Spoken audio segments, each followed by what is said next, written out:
우리한테는 그럼 무엇은 열어놨다? 내 집은 사세요. 그것까지 막을 수는 없잖아요. 그런데 내 집 하나를 사기에 너무 좋은 시기를 만난 거예요. 돈 없는 분도 어떤 집을 살 수 있다? 아직은 구축이지만 입지가 좋은 거. 어디가 있을까요? 저는 꼭꼭 집어드려요.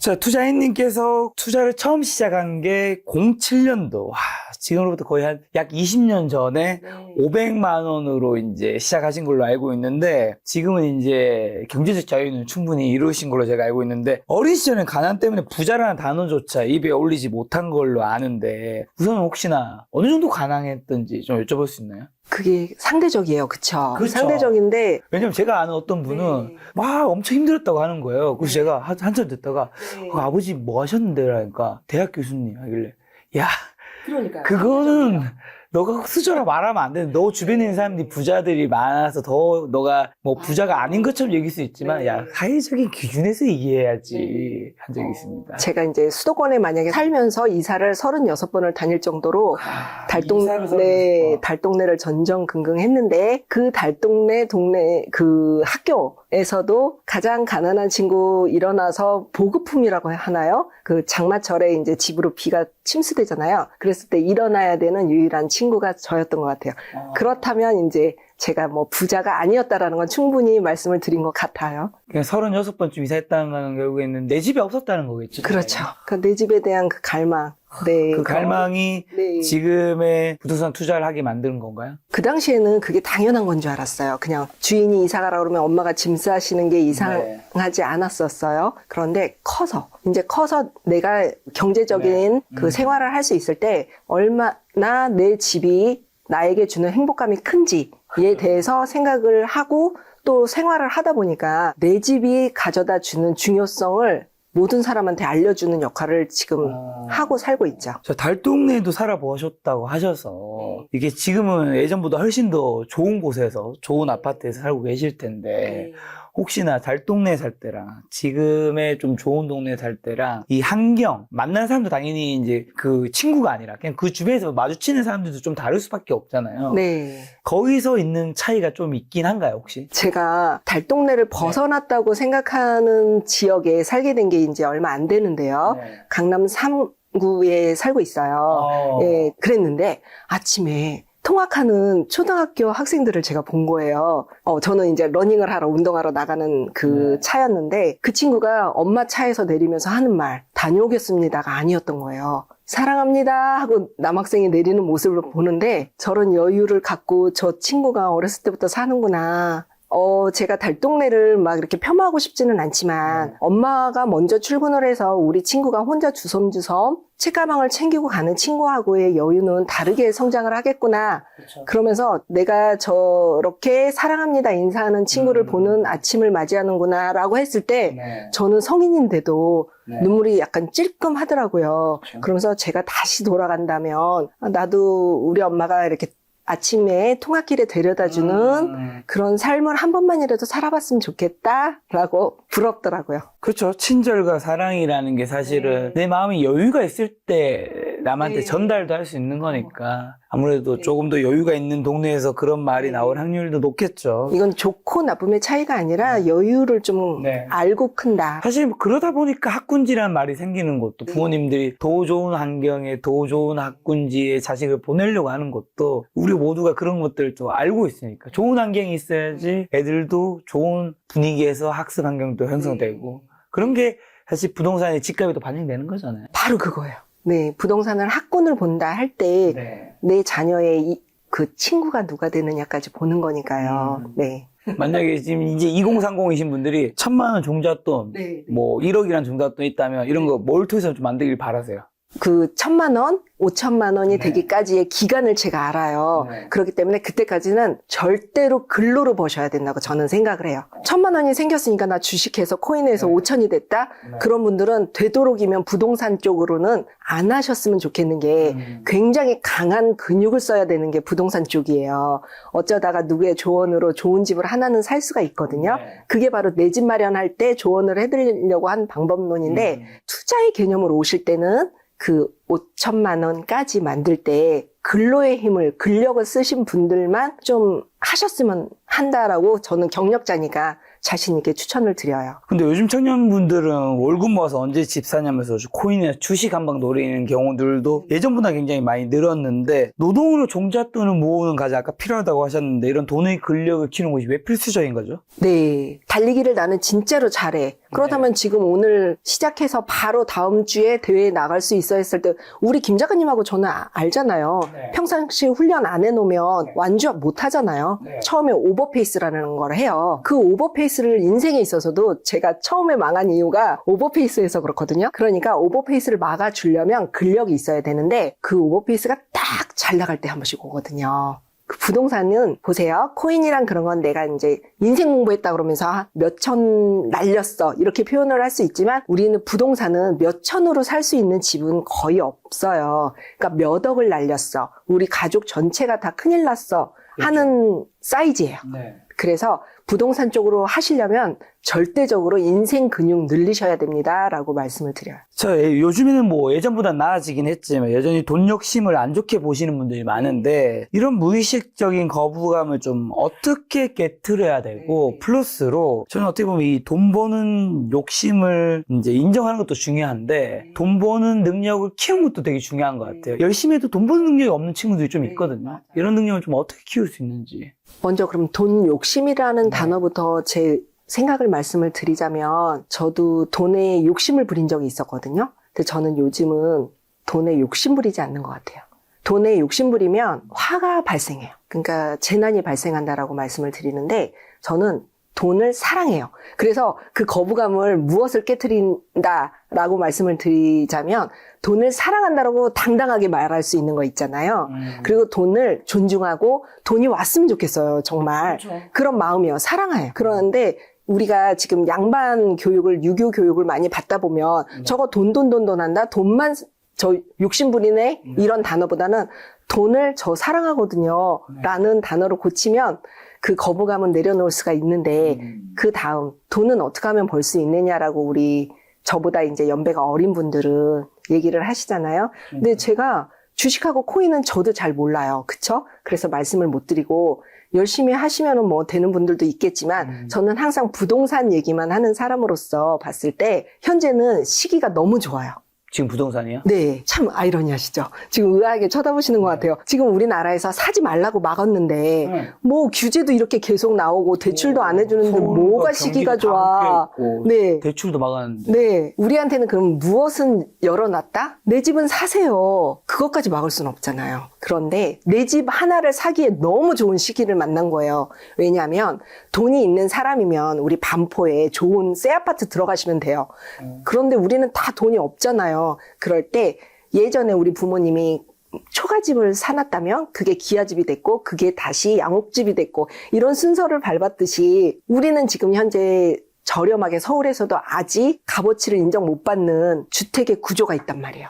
그러나 무엇을 많이 갖고 있는 구조냐면요, 땅의 지분. 그래서 저는 애국하시라고 말씀을 항상 드리고 다니는 이유가, 우리나라 땅인데 외국인들이 와서 자꾸 사고 있게 만들지 말고 우리 한국 사람이 그 땅 좀 사면 어때요? 라고 하는데, 다세대 빌라, 다세대 주택이라고도 하고 빌라라고 하는 게 우리 서울 땅을 9평씩 갖고 있어요.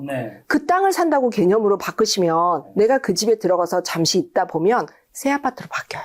그러면 언제나 바뀌어요? 라고 말씀을 하실 텐데, 그 바뀌는 기간은요, 우리가 추가로 분담을 해야 되잖아요. 새 집으로 바뀔 때 그 돈을 벌 수 있는 기간을 만드실 수 있잖아요. 그동안 그러면 돈 없는 분도 어떤 집을 살 수 있다? 아직은 구축이지만 입지가 좋은 거, 여기가 새 아파트로 바뀌었을 때를 미래를 상상해 보세요.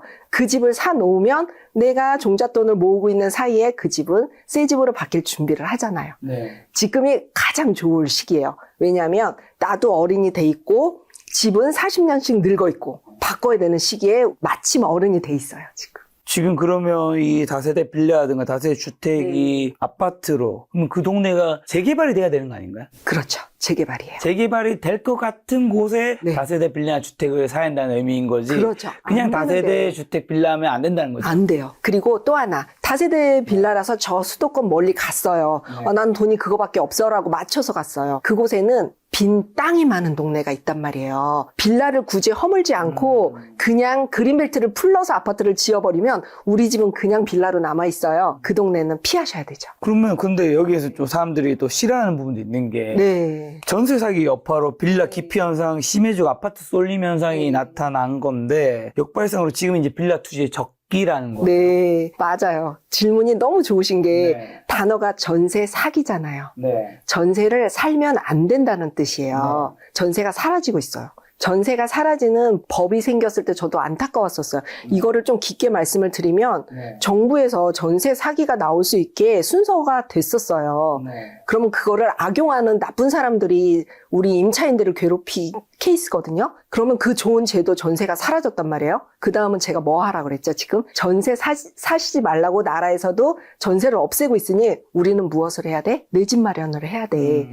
내 집 마련을 다주택자로 가라는 말이 아니라 네. 내 집 하나 꼭 장만하시는 시기가 왔다. 네, 그렇게 말씀드리는 거예요. 혹시나 그러면 서울에서 다세대 빌라, 다세대 주택 사도 괜찮은 지역은 네. 어디가 있을까요? 저는 꼭꼭 집어드려요. 아 진짜? 네, 그리고 만약 이 책에도 몇 군데를 집어드렸는데 어딘가요? 그 유명하지 않은 사람이니까 집어드려도 뭐 그렇게 큰 영향력은 없으니까 자신 있게 말씀드리거든요. 그럼 책에 말씀드린 곳은 네. 상도동을 언덕을 말씀드렸어요. 근데 그 상도동의 위치나 뭐 예전에 그 위풍당당하던 그 기세의 자리 입지예요. 주변이 부자로 성장을 했기 때문에 나만 지금 가난한 상황이라서 내 이웃이 부자로 손을 잡고 있는 곳. 네. 그런데 마침 또 추진도 한단 말이에요. 네. 그 지역도 말씀을 드리지만 또 하나 또 찍어달라고 하시면 요즘 아주 현장을 돌아다니다가 말씀드릴 곳이 너무 많아서 네. 그런데 또 하나는 이제 저는 관심조차 없던 동네예요. 근데 중랑구를 요즘 아주 친하게 지내고 있거든요. 네, 중랑구. 네, 중랑구에 가시면 순서대로 하세요. 1부터 23번까지. 번호표 뽑고 하는 곳이니까 거기서 내가 여력이 어느 정도 기간이 필요하다 하시면 번호표를 한 3번째 뽑아야지 내가 돈이 만들어질 것 같아. 네. 그러면 이제 순서대로 가서 사시면 돼요. 네. 네, 그쪽에 행정도 많이 알고 있고 해서 네. 순서대로 차곡차곡 진행을 잘 하고 계시는 걸 알고 있거든요. 그 다스리시는 정치하시는 분들이. 그러면 우리 주민들의 협조도 중요하니까 진도를 아주 잘 뽑고 있는 동네예요. 거기도 또 찍어드릴 수 있고 또 하나 내가 내 직장과 가까운 곳이 나는 경기도권이에요 했을 때 경기도권도 이 동네에 가셨을 때 아파트보다는 이 빌라촌이 훨씬 입지가 좋으니 네. 그 빌라촌을 사셔서 새 아파트로 됐을 때 현재 그 유명한 아파트보다 나아요 라고 찍어드릴 수도 있어요. 어딘데요? 광명시로 오세요. 광명시에 빌라지만 서울에 이런 표현 써도 되는지 모르지만 제가 그냥 편하게 빌빌거리는 아파트보다 나은 지역이 있어요. 네. 지금 상도동과 중랑구와 강명. 네. 중랑구 분들이 좋아하실 거예요. 네. 중랑구는 소외됐다고 이렇게 마음을 갖고 계신 주민들이 많으세요. 네. 서울 외곽이고 그런데 제가 이제 그쪽에 깊숙이 들어갔다 온 사람으로서 보면 참 열심히 하신다라는 게 느껴져. 그래서 제가 지금 찍어드린 곳 있잖아요. 네. 그쪽은 다 주민들이 할 의지가 있는 곳이에요. 그럼 진도가 잘 나가요. 중랑구 안에서도 좀 어디 쪽 말씀하시는 걸까요? 현재 추진되고 있는 곳은 상봉터미널 쪽이 추진되고 있잖아요. 그런데 거기 말고도 네. 소규모로도 추진이 빠른 곳이 있어요. 그러면 나는 대단지가 아니어도 괜찮아 라고 하시는 분들은 13구역 이런 식으로 이름을 찍어드릴 수가 있는데 구역 이름을 네 그렇게 가셔서 현장에 가셔서 그 지역의 위원장님도 만나보시고 네. 내가 여기에 소유주가 됐을 때 내 주민들하고 같이 입주를 하실 거란 말이에요. 네.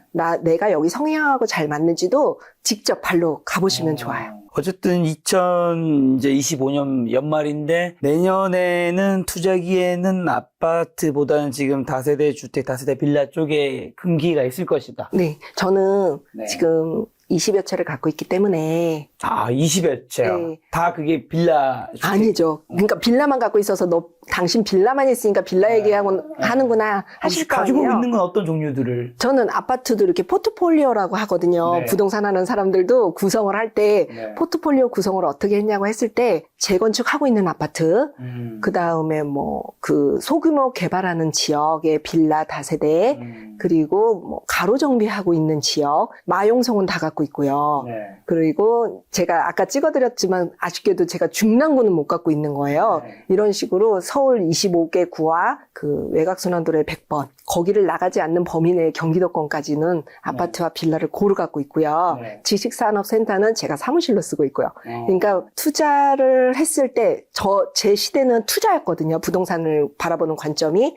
투자를 했을 때 모든 경험치를 많이 갖고 있어서 자신 있게 말씀을 드리는 거예요. 최근 서울시의 그러면 신도통합 기획이나 모아타운 선정지도 늘고 있는데 빌라 투자 고려할 때 그럼 이런 정책의 수혜를 입을 수 있는 썩은 빌라를 고르는 안목은 뭘까요? 모아타운 추진하고 썩은 빌라. 썩은 빌라가 이제 빨간 벽돌 빌라 말씀하시는 건지 그 썩은 빌라를 저는 빨간 벽돌 빌라라고 말을 하지 않고 2002년도 월드컵 때 지었던 드라이드 비트로 지은 집들이 엉망이에요. 그 정도가 가장 썩은 빌라거든요. 차라리 빨간 벽돌은 돼지 삼형제처럼 잘 지었어요. 그나마. 그냥 단열만 우리가 안쪽에서 더 해주면 좋거든요. 네. 그런데 드라이브 비트 02년생들이 지금 문제가 엄청 심각하거든요. 누수가 어마무지해요.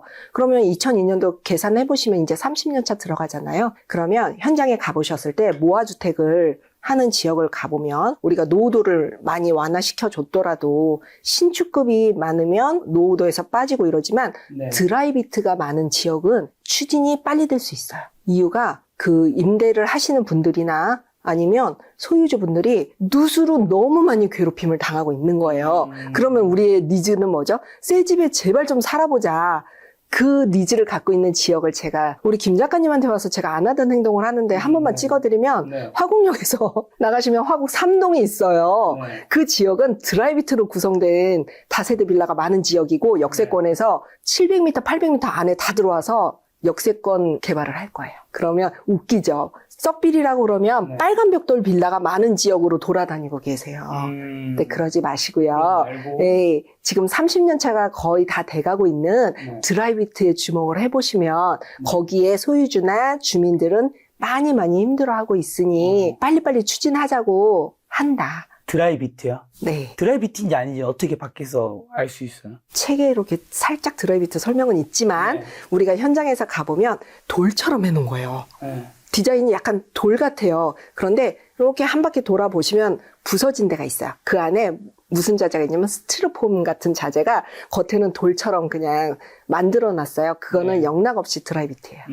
차라리 그쪽을 노려봐라. 드라이비트 많은 곳은 할 수밖에 없는 추진을 하고 있다라고 말씀을 드려요. 자, 조금 이제 좀 큰 주제로 그럼 넘어와 봐서 수도권은 이제 집값이 상승세인데 지방 아파트 값은 하락세가 좀 물론 반등한 것도 있지만 좀 지속되면 양극화가 심해지고 있는데 지금 지방 거주자라면 서울로 지금이라도 진입을 해야 되나 아니면 저평가된 지방 핵심지를 노려야 될까요? 전제는 딱 하나네요. 내 직장이 어디냐. 네, 나는 지방에 살아야 되는 사람인데 제가 수도권 사세요라고는 절대 말 못하거든요. 근데 혹시나 서울로 직장에 옮겨올 이유가 있으시거나 하신 분들은 지금 현재 지방에는 되도록이면 뭐 임차를 사시더라도 이 서울에 그 사놓으시면 나중에 이사 오셨을 때 후회하시진 않을 것 같아요. 지방에 사시다가 전혀 모르는 지역에 내 집을 장만하려고 돌아다녀 보시면 너무 어려워요. 어떤 집을 사야 될지도 모르고 그러면 임차로 사셔야 되거든요. 임차 부동산이 앞으로 너무 많이 오를 예정이라서 내 급여가 풍족하시거나 아니면 생활비 여유가 있으시면 얼마든지 뭐 월세 내고 사실 수가 있겠지만 현재 그 내 집 마련을 안 하시면 내가 버는 금액에서 많이 이렇게 임대료로 나가야 되는 상황이 앞으로 계속 이어질 것 같아요. 그래서 수도권의 내 집은 하나는 사놓으시면 좋으세요. 그리고 이 책에서 설명했다시피 개발이 좀 되는 곳으로 꼭 사놓으셔야 될 것 같아요. 그럼 지방에 직장이 있어도 서울에 올 일이 없는 분이면 수도권에 사면 안 되는 건가요? 좀 안 사시는 게 좋죠. 왜냐하면 임차인이 뭐 고장났어요라고 연락을 할 일이 많아요. 왜 그러냐면 예전에는 우리 제도가 임대차 그 우리끼리의 그 계약 조건이 전세로 하신 분들은 2년 동안 연락을 안 하고 본인들이 고치면서 살았지만 우리가 이제는 앞으로 임대를 주는 조건이 그나마 반전세거나 그럼 월세를 받는다는 뜻이거든요. 네. 또는 월세로 우리가 임대차를 계약을 해요. 그러면 주인이 되도록이면 고쳐주는 경우가 많아요. 그렇죠. 지금도 뭐 전세는 네. 세입자 고치면 월세는 주인이 네. 대부분 좀 비용을 내거나 하는. 그러면 하루에 뭐 4시간씩 되는 데를 우리가 임대인이 와갖고 보고 고쳐주고 네. 그렇게 못하면 이 집은 제 집이 아니라 임차인의 집이거나 그 동네 내 그 부동산을 담당해주는 공인중개사분의 집이라고 생각하시면 돼요. 그분이 다 관리할 건데요, 뭐. 네. 그러시면 부동산 투자 목적으로 사놓으신 거잖아요. 그렇죠. 그건 좀 지양하셨으면 좋겠다. 그렇게 하실 거면 그 돈으로 다른 투자하시는 게 좋을 것 같아요. 그러면 이런 경우는요. 제 아는 지인은 네. 대구 사람인데 대구의 아파트랑 근처라고 할 수 있는 부산의 아파트를 사놨었단 네, 말이에요. 네. 좋은 아파트들이에요. 네. 거기 이제 집값도 되게 비싼 데인데 네. 서울에 얼마 전에 왔는데 서울의 집값이 너무 많이 올랐잖아요. 네. 거기서 약간의 허탈감을 가지더라고요. 네. 내가 서울에 사놨으면 지금 마포구도 대구의 웬만한 지역보다 다 비싸단 말이죠. 그런 아쉬움을 가지면 어쨌든 서울이 더 많이 올라 버렸으니까 미래는 어떨지 모르겠지만 사실은 뭐 집 고쳐주고 이런 거는 뭐 그렇게 자주 고치진 않잖아요. 사실 일반적으로 아파트인 경우에 그런 걸 다 고려했고 나중에 미래에도 만약에 집값이 양극화가 더 심해진다면 그래도 서울이나 수도권에 살 수 있다면 네. 사는 게 낫지 않을까라는 생각 드는데. 그러니까 정확히 반을 갈라서 생각하시면 돼요. 네. 투자의 개념이면 당연히 사셔야 돼요. 근데 내 집 마련의 생각이시면 집 마련이면 직접 근접에 네. 가장 좋은 물건, 서울대급 물건을, 그러니까 서울대급 부동산을 사시는 게 맞죠. 네. 여기서 서울대급이란 건 어떤 의미죠? 이 책에 나오는? 맞아요. 내가 공부를 굉장히 잘해서 서울대를 갔어요. 근데 그렇죠. 그 학교를 적응을 못해요. 그러면 안 다니잖아요. 그러면 기본 전제에 내가 거기에 적응을 해야 되는 거를 베이스로 깔고 있는 거예요. 그리고 내가 그 지역을 딱 마음에 들어 한 거죠. 그런데 그 동네에 가서 계속 임장을 하는 거예요. 이렇게 동선을 갔을 때 이 동선에 있는 가게 라인의 인프라, 이런 상권, 나랑 맞아. 이 학군, 우리 아이랑 맞아. 네. 이렇게 했을 때 한마디로 궁합이 딱 맞는 집이 서울대예요. 그런데 거기에 플러스 다 좋아. 그런데 누가 좋아해야 돼? 네. 나중에 팔 때 다른 사람도 좋아하는 집 있잖아요. 그래서 예를 들면 제가 자꾸 이제 다세대만 예를 드는 건 호실이 적기 때문에 한번 예를 들어볼게요. 8세대가 사는 그 빌라라고 생각을 해봤을 때 101호, 102호, 201호, 202호 이렇게 올라가잖아요. 그 중에서도 로얄 호실이 있는 거를 아무도 모르는 거죠. 원래 지을 때 건축업자 입장에서는 302호를 로열로 한단 말이에요. 그렇지만 현장에 가봤을 때 302호가 남영으로 앉았지만 우리가 집이 있고 나서 그 뒤에 옆집이 생겼는데 302호에 일조권을 방해하는 부동산이 들어와 있을 수도 있어요. 그러면 302호는 서울대급을 벗어난 거예요. 301호를 사는 거죠, 그럴 때는. 네. 그래서 현장에 가보시면 이 집이 우리 이 구역에서는 값어치가 가장 나가겠는데? 네. 라는 게 서울대급이에요. 이 서울대급이 보통 빌라에서는 3층을 말하는 건가요? 보통 그렇죠. 4층짜리에서는. 4층짜리. 네, 근데 요즘은 다세대도 뭐 밑에는 다른 근린 시설로 하기 때문에 뭐 5층, 6층까지도 올라가니까 갔을 때 중층을 말하죠. 이 대장지 빌라를 찾는 거는 그 동선을 고려해야 되나요? 동선도 고려해야 되고 네. 나중에 우리가 이 위치가 조금 떨어지더라도 네. 우리가 구역을 정해서 재개발하잖아요. 그러면 우리는 제비뽑기 하잖아요. 네. 근데 우리 구역이 어떤 구역인지를 먼저 보는 거죠. 덩어리를 좀 크게 보시는 거가 좋아요. 다세대는. 네. 네. 대장금 뭐 아파트인 경우는요? 아파트는 아무래도 택시 아저씨가 말했을 때 정확히 찾는 아파트 가실 수 있는 능력이 있으시면 너무 좋아요. 제가 어느 집을 갈 때 저 만약에 뭐 푸르지오 가주세요 이런 브랜드를 말했는데 네. 정확히 다시 한번 주소 좀 불러주세요 하는 아파트는 안 들어가시는 게 좋아요. 금액에 맞춰서 갈 수밖에 없잖아요 하시겠지만 그 동네를 다니시는 택시 아저씨마저도 모른다는 건 가격 상승하기에 굉장히 좀 어려워요. 빌라 같은 경우 몰라도 사실 아파트 같은 경우는 그 동네 대장 아파트는 이미 이런 말씀하신 대부분의 것들이 가격이 다 반영돼 있어서 그 동네에서 제일 비싼 게 대장 아파트고 만약에 내가 고를 수 있는 대장이란 거는 그 대장 아파트 근처에 있는데 내가 살 수 있는 가격대인 아파트가 대장일 확률 굉장히 높은 거 아닌가요? 근데 공교롭게 그렇지 않아요. 현장에서는요. 네.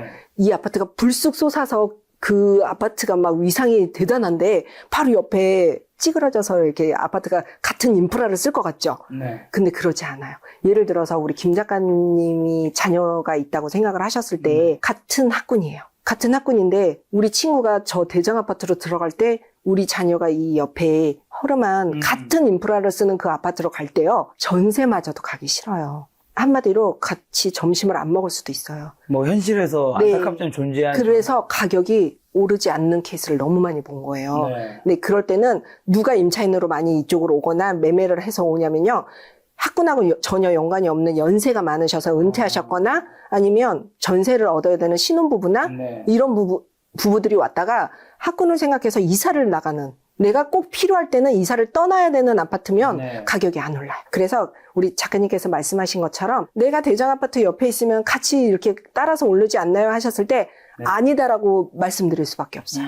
아무래도 세대수도 봐야 되겠네. 1000세대 이상이라. 그럼요. 그런 것도. 네네네. 네. 그리고 그러니까 우리가 1000세대 이상인데 막 주공 아파트 이러면서 나이가 있어요. 네. 막 유명한 아파트 빼고요. 그런데 이쪽은 500세대인데 굉장히 신축으로 잘 지어놨어요. 그럴 때는 또 1000세대보다 500세대가 이기죠.